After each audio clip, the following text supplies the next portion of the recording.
tanto, el entorno en el que uno se va criando es difícil.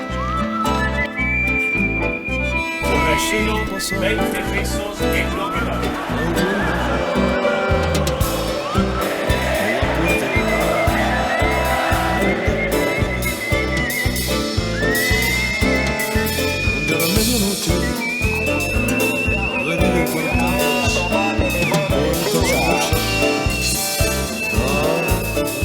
Lo que usted quiera.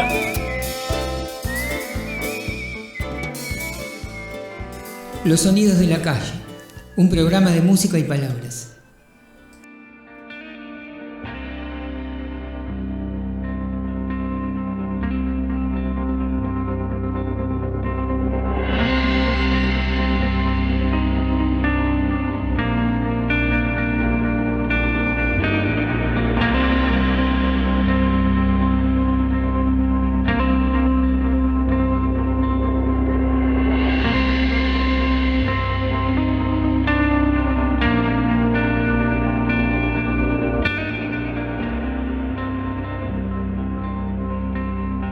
Buenas noches. Estamos en otro encuentro de los sonidos de la calle. Aquí en Radio Carpincho, desde Escobar y literalmente para todo el mundo. Literalmente, Internet hoy lo permite. El mundo global nos deja realizarlo. No es poco. No es poco, parece un sueño. El mundo es uno y eso parece irreversible. Pero atención, la forma en la que el mundo va siendo uno no está destinada a ser la única. Eso de un solo camino que se decía tiempo atrás es una mentira. Así de simple. Los caminos y las formas son territorios de disputas. El mundo es uno, pero en él caben nuestros infinitos mundos. Y para eso trabajamos en la urdimbre y trabajamos en la trama. Lo que hacemos es un entretejido. Sabemos, no hay obligaciones, la derrota, la claudicación, la resignación son opciones posibles. No hay mandatos, no hay tablas de la ley, no hay ningún deber ser que diga es por acá o es por allá. Elegimos y hay deseos. En la globalización que parece ser la única, o esta que se va imponiendo, vemos cosas raras. El capital puede ir con un clic del mouse de un lado a otro. Se desmonta una fábrica y se va para otro lado, donde es más barato. Y cuando los pueblos migran porque en tal lado falta comida o falta agua, ¡pum! Barreras. Barreras, muros, frenos, campos de refugiados, alambrados. Pero por suerte hay brechas, hay puntos de fuga. Tenemos los deseos. Y cuando esos deseos hablan y el entramado se muestra resistente, y ahí empieza a aparecer la fragilidad del orden, la impotencia del poder, si queremos jugar un poco con las palabras. Y ahí empezamos a ver que lo que hacemos a veces es maravilloso, nos encanta, nos da placer, y empezamos a sentirnos invencibles. Por eso vamos a arrancar el programa con Edmundo Año Cero, de Mi Amigo Invencible. Encuentro mis cosas cargadas de tiempo, fracturan recuerdos, hay rastros de miedo.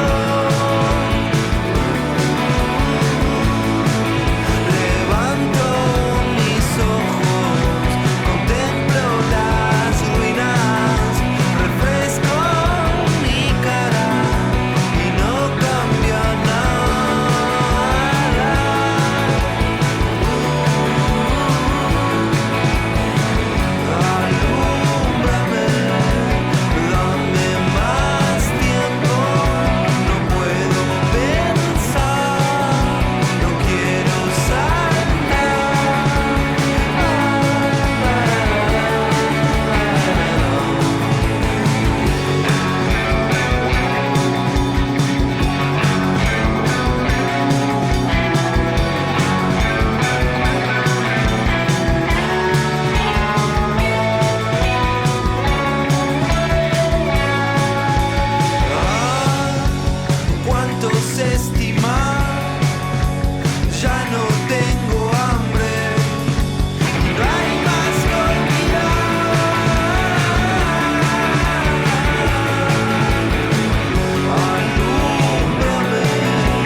Recién escuchamos Edmundo Año Cero del disco La Danza de los Principiantes por la banda Mi Amigo Invencible. Una banda que recomiendo.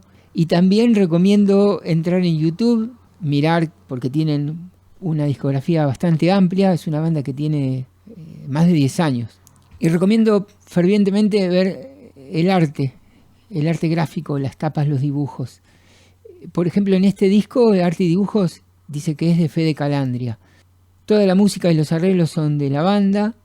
Es una banda mendocina, integrada por Mariano Di Cesare en voz y guitarra, Nicolás Bolollín, voz y guitarra también, Arturo Martín en batería, Leonardo Gudiño en percusión, Pablo Dinardo en teclado y Lucila Piveta en bajo. Son muchos, suenan muy bien, muy arreglados, tiene múltiples influencias y los discos no son todos iguales, tienen una variedad muy grande. No sé, de los discos que recomendaría, bueno, Isla de Oro, si no me equivoco es el último, La Danza de los Principiantes, Relatos de un Incendio, y después en el canal de YouTube tiene algunos temas sueltos que no sé si están en algún otro disco, no conozco la totalidad. Hay álbumes que todavía no escuché, pero de lo que escuché me gustó mucho y la recomiendo. De vuelta lo digo, Mi Amigo Invencible.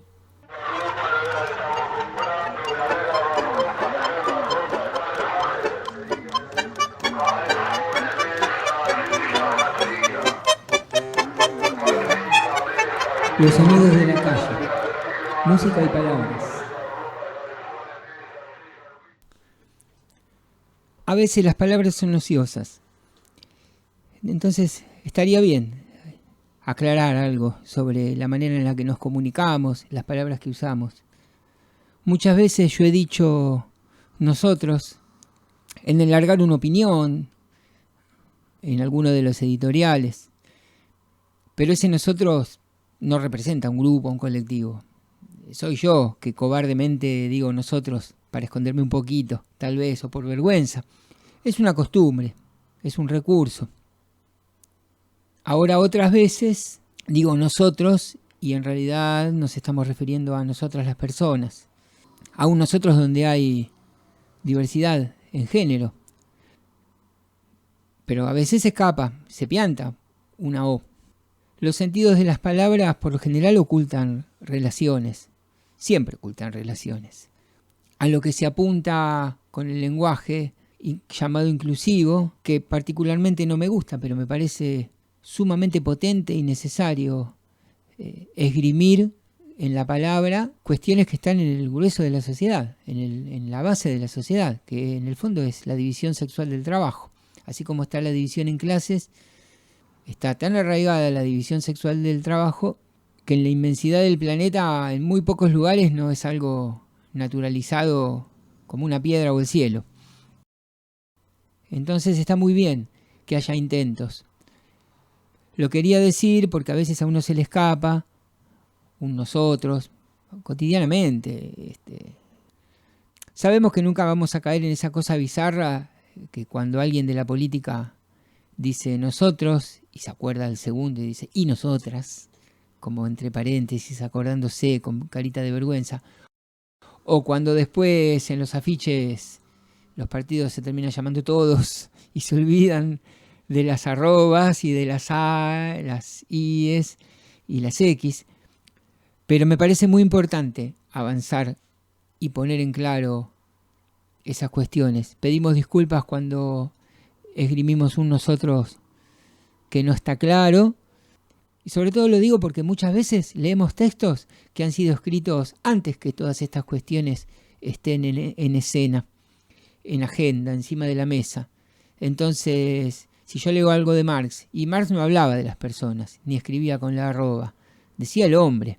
Entonces, nos hemos tomado la libertad de traducir. Entonces me parecía importante, ahora que iba a señalar nuestras vías de comunicación, hablar un poquito sobre eso. Pues en el fondo a lo que apuntamos es a que quienes estamos en los lugares de privilegio, por ejemplo los varones, corrernos, que la tortilla se dé vuelta de una vez y que las cuestiones estructurales cambien como para que después los lenguajes, entre comillas, naturalmente muestren muestren esos cambios. Si quieren enviar un correo, pueden hacerlo a sonidos@escribentes.com.ar, sonidos@escribentes.com.ar. Vean el canal de YouTube de la Radio Carpincho, que están todos los programas, toda la programación, y entre ellos el nuestro. Suscríbanse, hay cosas muy interesantes. Sé de mucha gente que empezó a escuchar el programa, que ya se bajó la aplicación. Nos gusta, nos alegra, pone contentas a las personas que integramos el espacio radial de este rinconcito. Y después está la página general, www.escribentes.com.ar. Ahí hay muchos de los textos que se leen, van siendo colgados en uno u otro espacio, hay opiniones, y me estoy dando cuenta que es momento de escuchar un poco de música.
escuchamos de Jaime Ross por Combo Candombero Esta Noche. Combo Candombero es una banda de candombe de Uruguay. Tocan muy buenos músicos, es una especie de selección. Están hace unos 10 años, un poquito menos. En la banda están Alejandro Luzardo en guitarra, Rodrigo Calzada en bajo, Leonardo Méndez en saxo, Mateo Otonelo en batería, y después están los tambores. Diego Paredes, tambor piano, Johnny Neves, tambor repique, y Leroy Pérez, tambor chico.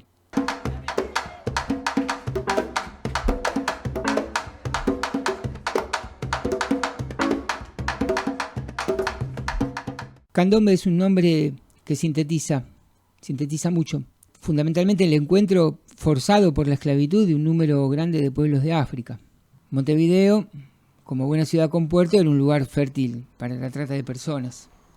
El candombe y diversos rituales entreverados con la religión o los espacios por ahí que las instituciones presentaban algún hueco, ayudaron a reinventar nuevas identidades en ese mosaico de tradiciones afroamericanas, digamos. Lo de americano es la imposición por la tragedia.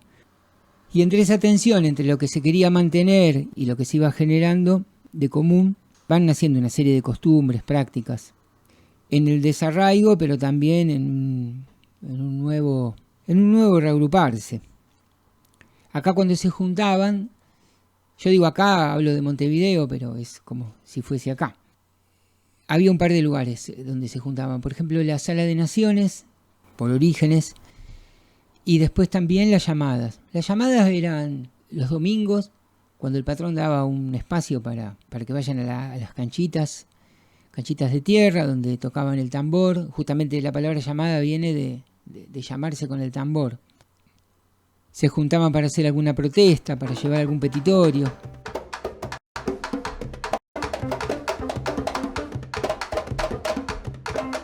El candombe no es solamente música, no es solamente tocar el tambor. El candombe era un canal de transmisión espiritual muy fuerte. Lo van a escuchar. Yo voy a recomendar un video. Hay un video documental en la televisión pública de Uruguay, el Canal 5, se llama Orígenes del Candombe.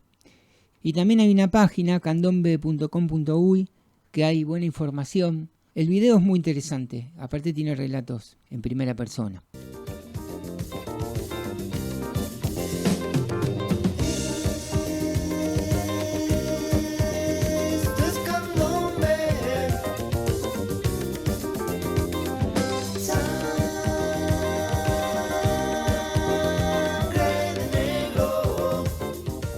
El candombe tiene una ligación con el jazz muy fuerte.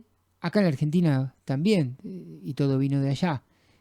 Bueno, el más conocido es Rubén Rada, que ha tenido bandas muy buenas, han tocado por todos lados, han derramado candombe hacia otras bandas. También podemos nombrar Raíces, que es una banda importantísima, también con fusiones, con momentos yaceros muy, muy profundos. Yabor, un cantante uruguayo que estuvo aquí, y en Uruguay, bueno, los hermanos Fatoruso, Totem, que fue una banda mítica, Totem y Opa, bandas míticas de las que después hicieron escuela, digamos. Mateo, el Jaime Ross, que es de quien pasamos este tema ahora y de quien tenemos la cortina.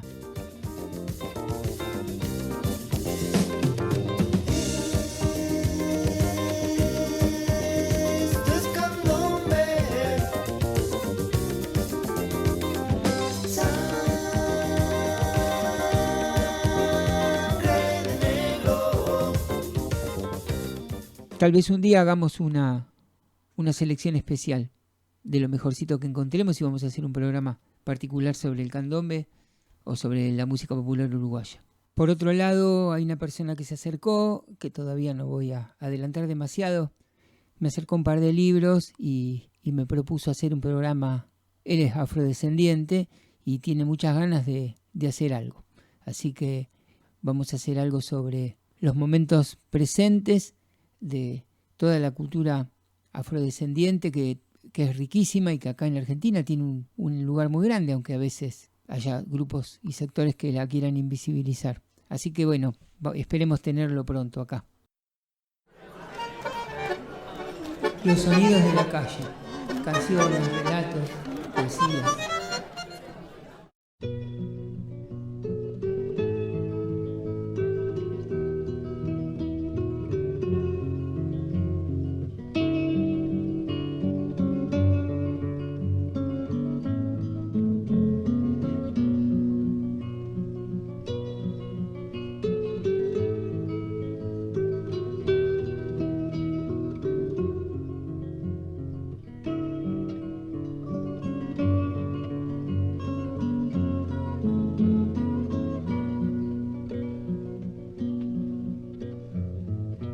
En esa época brava, ¿viste? Salías del local y estaban tipos en la esquina, parados, mirando. Después un tipo que vi una vez, ¿viste? Yo salía a comprar el café en Canini Corriente, en la esquina estaba el cafetal. El tipo estaba parado mirando para la puerta del local. Yo crucé y lo vi, lo miré así, él me miró y entré al local yo y al rato el tipo entró al local. Y de allá me miraba y fue y se acercó, ¿viste cuando alguien que no compra nada, que anda mirando? Yo no me olvido de la cara de ese tipo, porque era una cara como si fuera desfigurada, ¿viste? Cuando te operan la nariz, que te la hacen media para arriba, bueno, una cara operada era, no era una cara común. Pasó el tiempo, pintábamos por Chile, ¿viste? Previo al golpe de Chile. Íbamos pegando carteles por una calle que desembocaba en Córdoba, por Villa Crespo, y pasa un jeep, ¿viste? Pasa despacito, despacito y nos mira. Y era el mismo tipo, el mismo.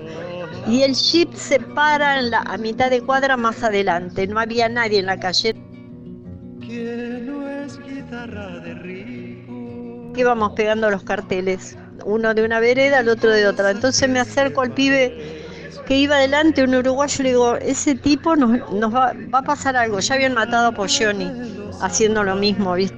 Le digo, ese tipo estaba en la esquina del local fichando. Le digo, mira, se paró allá.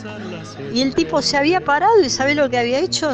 Había salido y estaba arrodillado atrás del jeep como mirando algo, ¿viste? El motor, algo. Estaba ahí.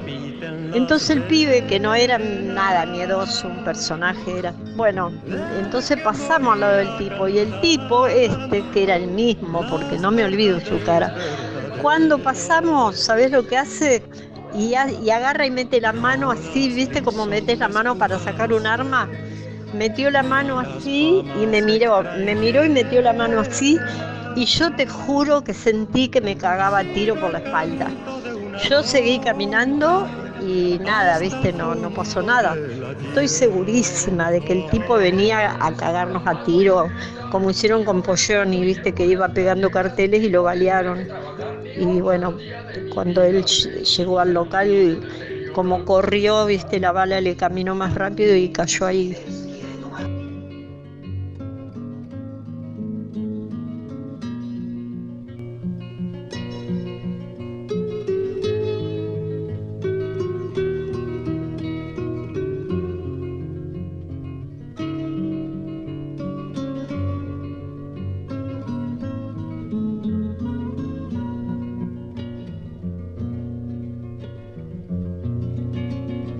Ahí donde llega todo y donde todo comienza, canto que ha sido valiente, siempre será canción nueva.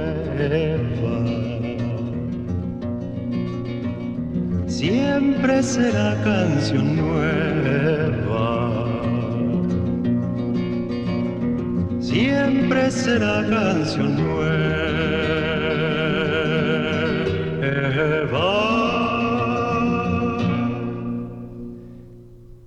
Lo que escuchamos fue un relato de Marta Mier.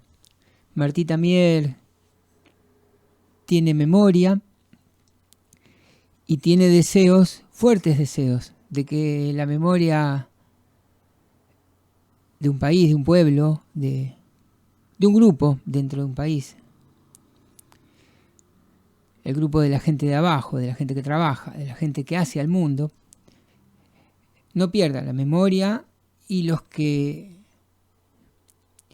quienes no conocen cosas que han pasado las puedan conocer. La música de fondo era de Víctor Jara.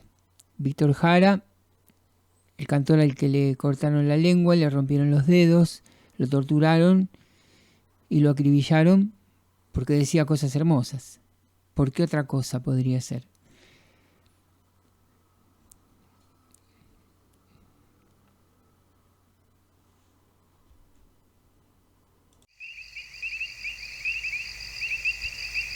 Desde el humedal de la zona norte del territorio querandí, transmitimos directamente a tu teléfono. Bájate la app de Radio Carpincho y escúchanos en todo el mundo.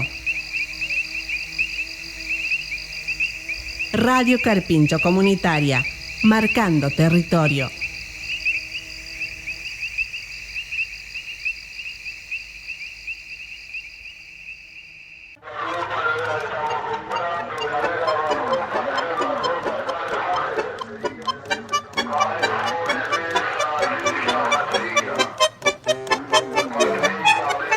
Los sonidos de la calle, música y palabras.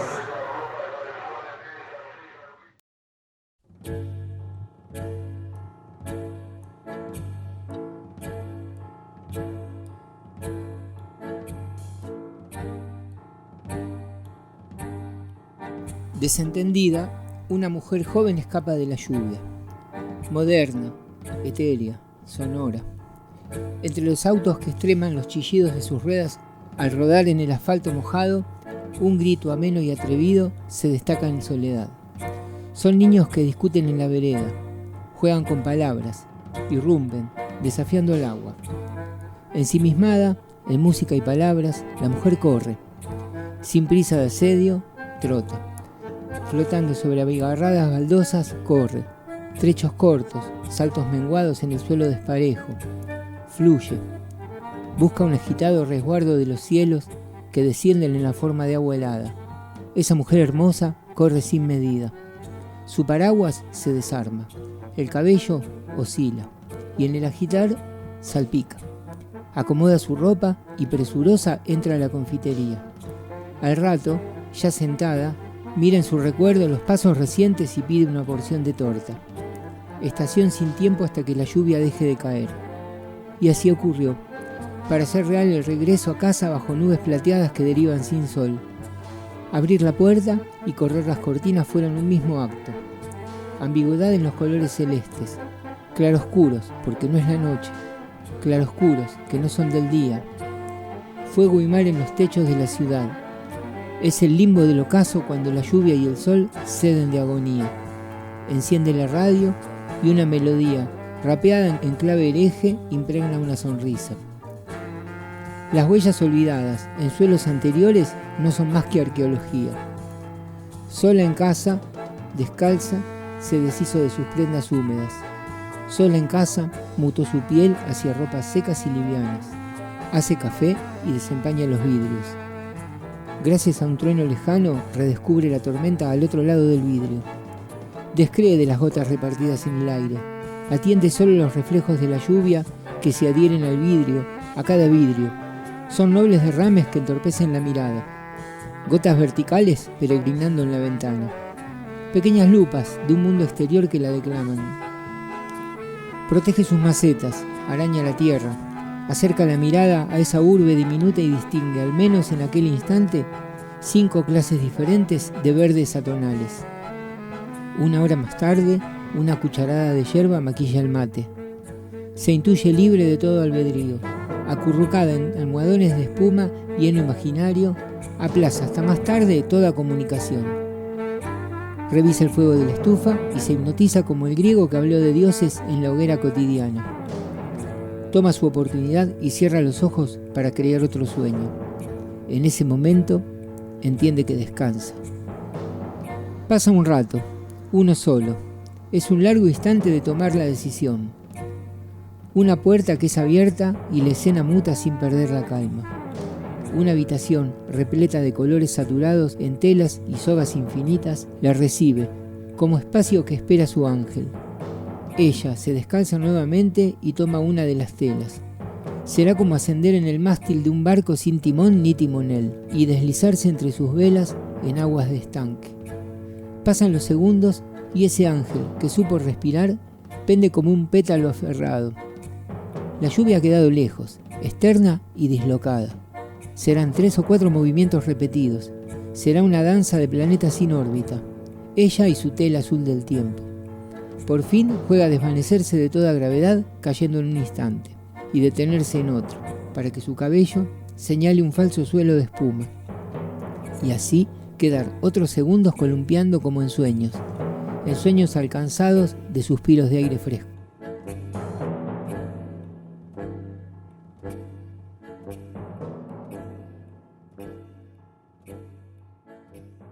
Lo que acabo de leer es un texto propio. La mujer danza iluminada por sus telas. Está en la página de internet escribentes.com.ar, de allí se puede leer ese y otros textos. Ahora les pido que presten atención, vamos a escuchar a Mariana Paraguay. Tiene una muy buena voz, es multiinstrumentista, toca muchos instrumentos. En el tema que vamos a escuchar toca, aparte de cantar, guitarra y piano. Va a estar acompañada por Daniel Windermar, que toca shaker, que si no me equivoco es un instrumento de percusión, Federico Codorniu, que toca violín, Iván Rivas, violonchelo. Ya con violín y violonchelo ya se estarán imaginando por dónde viene el tema. Ella es mendocina, lo digo ahora. Para el final voy a cerrar con el tema Sirena, de ella misma. El tema que vamos a escuchar ahora es de Damas Gratis, No eres para mí.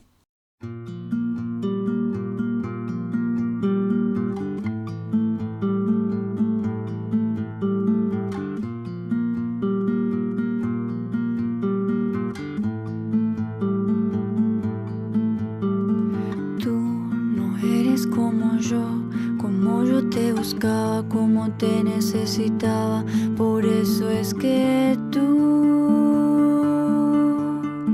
no vas a ser para mí, por eso es que vos no vas a ser para mí, porque yo quiero que seas fumanchero, que te guste la joda y tomar en tetrabric, pero vos estás zarpado en caretón, no colas ni un cartón, ya no te quiero más, por eso es que tú no vas a ser para mí, por eso es que vos no vas a ser para mí.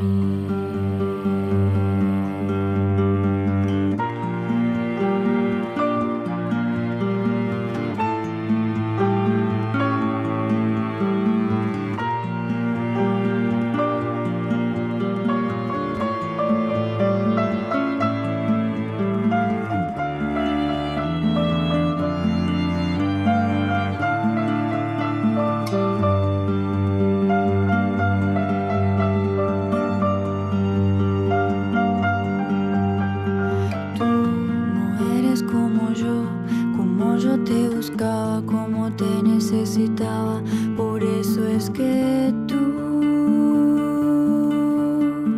no vas a ser para mí, por eso es que vos no vas a ser para mí,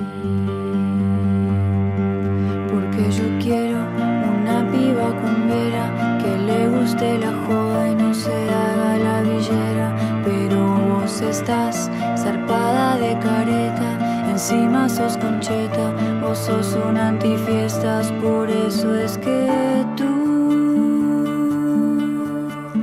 no vas a ser para mí, por eso es que vos no vas a ser para mí.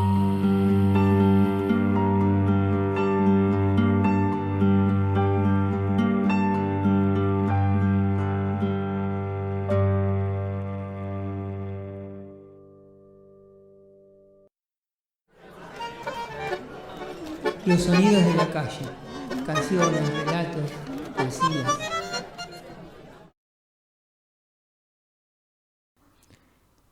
En los últimos tiempos nos han llegado noticias de los países nórdicos que están poniendo en revisión la cuestión de la informática. El exceso de computadora, para decirlo en términos porteños. Nena, apaga un poquito el celu. ¿Cuánta compu, nene? Se ve que allá pasó a mayores. Están poniendo en cuestión la vinculación tan directa entre educación, escuela e informática. Cuando aquella gente prende un semáforo es porque algo pasa.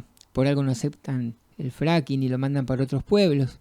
Por algo no tienen a Monsanto adentro.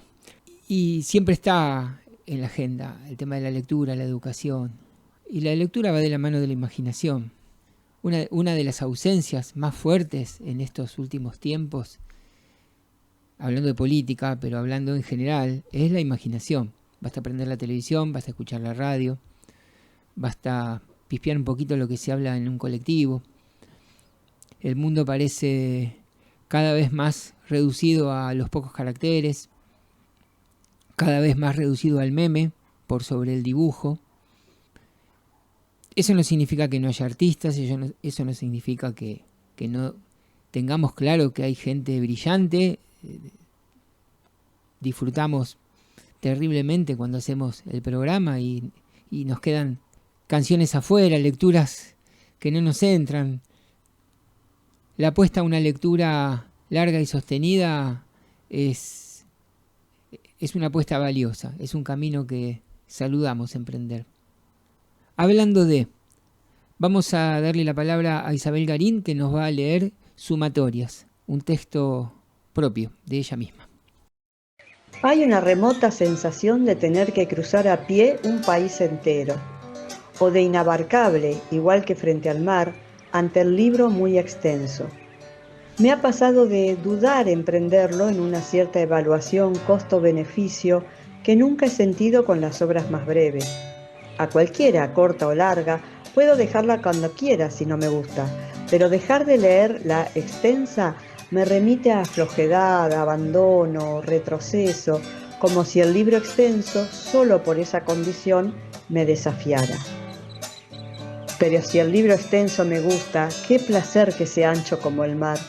Así recuerdo haber navegado por la Pastoral Americana de Philip Roth durante unas vacaciones en las que no podía dejar de leerla. A la mañana salía de caminata por la playa con ella en la mochila y donde me sorprendieran las ganas de descansar o después de bañarme, la sacaba para continuarla. Me gustaba poder volver muchas veces a leerla y hacia el final, como siempre me pasa cuando lo que leo me cautiva, contaba o palpaba las pocas páginas que restaban de las 546 trajinadas por el sueco, el protagonista, deseando que no acabaran nunca.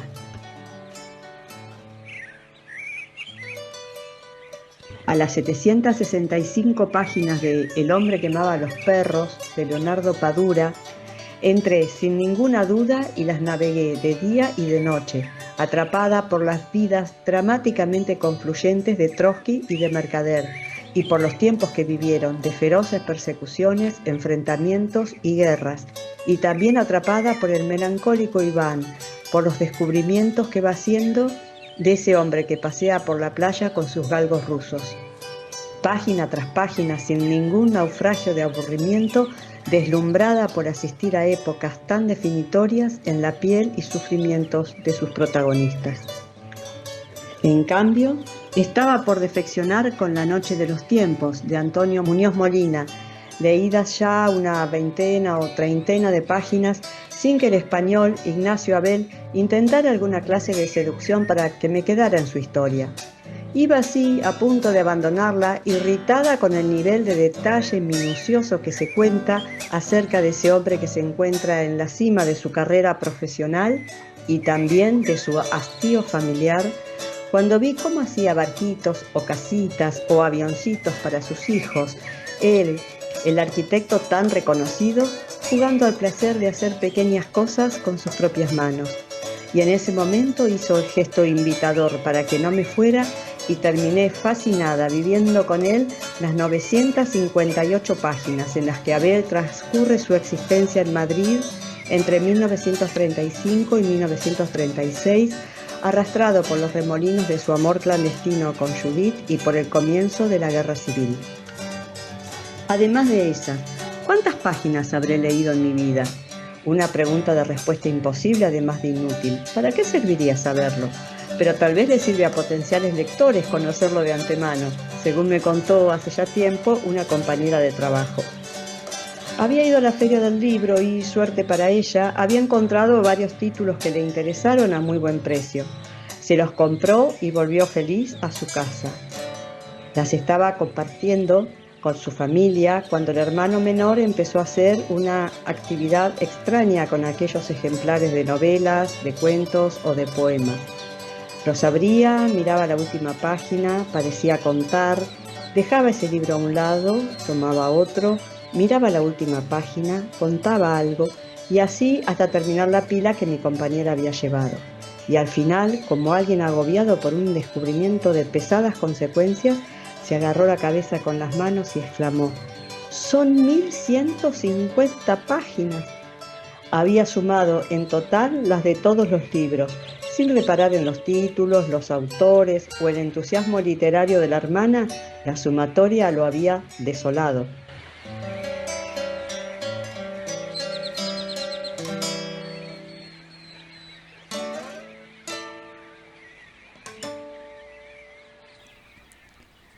Escuchamos la voz de Isabel Garín, un texto de ella misma. Qué bien que lee, nos gusta, qué suerte que la tenemos de colaboradora, que aporta tanto. Ella y su relación con los libros, su estrecha relación con los libros. La bibliotecaria Isabel Garín. Y aparte que realmente lee muy bien. Y hablando de lecturas y de escrituras, me han preguntado si sabía de gente que pudiese dar talleres de escritura, si yo me encargaba. Yo no me encargo en absoluto de eso, pero sí conozco a alguien quien puedo recomendar. De paso le hago publicidad, él ni sabe que estoy haciendo esto, pero me han hablado muy bien de sus talleres, y él se llama Fernando Katz, tocayo. Si van a Facebook y buscan Fer Katz, se decama A-T-Z, Fer Katz, tocayo, y ahí hay información.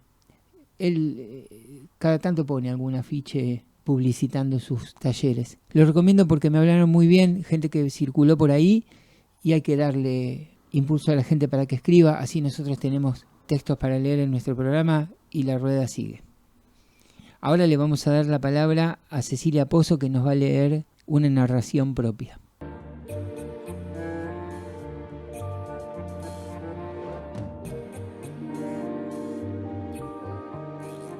Súbita Elena, una narración de los años 80. Súbita Elena, ¿qué has hecho de tu música interior? Estábamos ahí arriba, en esa terraza de infinitas estrellas rozagantes, tras una solitaria palmera que era el centro de la vieja casa, dicen llena de pulgas, del viejo Titín. ¿Qué has hecho, Súbita Elena, corriendo escaleras abajo, con tu camisa desmigajada en rayas de estación? Buscabas mi erotismo de brazos arriba para copiar en una película. ¿Qué pretendías de mí? ¿Amor? ¿Agrado? ¿Comparar la tibieza de las pieles? ¿Patear el termo? Decime, Súbita, ¿qué endiablado deseo creías que yo iba a representar en mi cara? Y mientras tanto, tomábamos mate en la terraza de Palermo. Yo te juro que te escuchaba, te lo juro realmente. Pero también controlaba el termo. Sí, lo controlaba porque tus movimientos eran muy amplios, a veces torpes en la emoción, mientras prendías un cigarrillo y la voz se te aflautaba de las cosas que tenías para contar. Yo, locamente, controlaba el termo de tus avatares y deslices, de que se te patinara un brazo del apoyabrazos, de que una pierna se te fuera del zapato y ¡zas!, me destrozaras el termo, Súbita Elena. Y entonces ocurrió. No me preguntes cómo, yo sabía. Yo sabía que vos me calabas, que me estabas robando, que sacabas para el corto mi cara de costado, las líneas y la entonación que me sale, cuando cae la tarde en una terraza acalorada por el completo sol del día. Yo sabía que me desfalcabas, que me estabas estafando mientras aspirabas la bombilla. Y te juro, mientras todo eso ocurría, yo controlaba el termo. Yo no sesgaba en mi objetivo. Me decía, ¿qué hacer si se la dabas? ¿Cómo abarajarlo en el proceso de caer? ¿Habría acaso salvación con la orfandad de esa palmera de fondo y vos que se te acercaba la hora de partir con la maleta llena de mis gestos? No se podía, Súbita Elena, así. No se podía, en instantes apenas. No se podía vivir. Aunque en verdad estaba encantada de que te robaras la electricidad de mi piel y mi mirada, de que tu hermana, la cineasta, te hubiera mandado a copiarme. Y sé que después lucirías tu vestidito violeta, mucho más linda que yo. Por supuesto.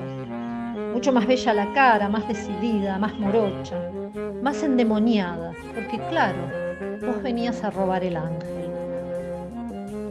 Eso. Y el termo navegaba. No, miento. El termo estaba estático y vigilado. Yo navegaba, vos navegabas. Y yo, en verdad, no me dejaba vencer porque tenía cosas que hacer además de verte tan linda. Súbita Elena, ¿cómo te fuiste? ¿Cómo bajaste esa escalera galopando, golpeando rítmicamente tus caderas de alegría, llevándote toda mi sustancia de la tarde? Y entonces yo, oh, perdón, tan equilibrada, me levantaba cuando vos ya habías cerrado la puerta y las rayas de tu blusa, amarillo, azul, negro, una combinación que no me gustaba, daban la vuelta a la esquina.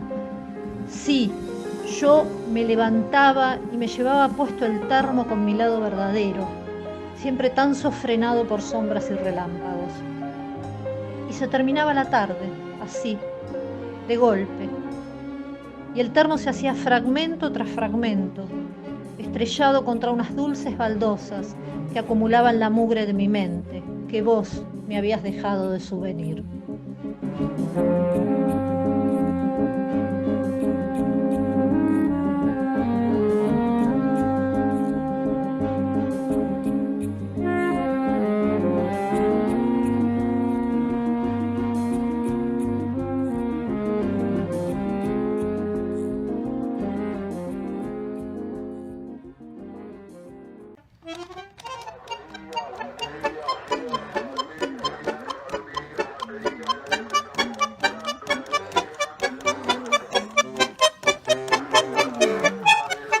Los sonidos de la calle, música y palabras.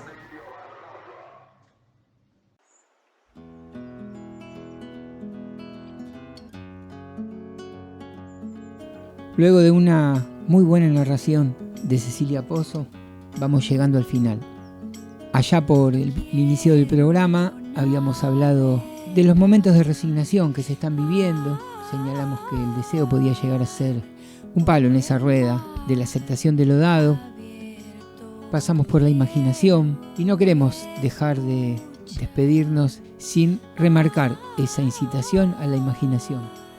Nos cuesta creer que no se acepte la posibilidad de una otra cosa, de cierta alteridad. Me estaba acordando de la película El Día de la Marmota, donde un personaje, un periodista, lo envían a un lugar y amanece repitiendo el día. Exactamente todas las mañanas repite el mismo día. Pero él encuentra una salida, y la salida es pequeñas alteraciones en esa repetición del día. Con las pequeñas alteraciones logra escapar de su situación, logra su cometido. Quienes pensamos que el mundo debe ser cambiado, quienes deseamos que el mundo deba ser cambiado porque a veces se torna crudo e insoportable, apelamos a la imaginación. Sostenemos que otra cosa es posible, otro mundo es posible. Nos vamos y de fondo lo que estamos escuchando es Sirena de Mariana Paraguay. Hasta el próximo lunes. Un agradecimiento fuertísimo a la gente de Radio Carpincho que nos abre la puerta y otro muy grande a la gente que colaboró y colabora y va a seguir colaborando con el programa. La salida es colectiva.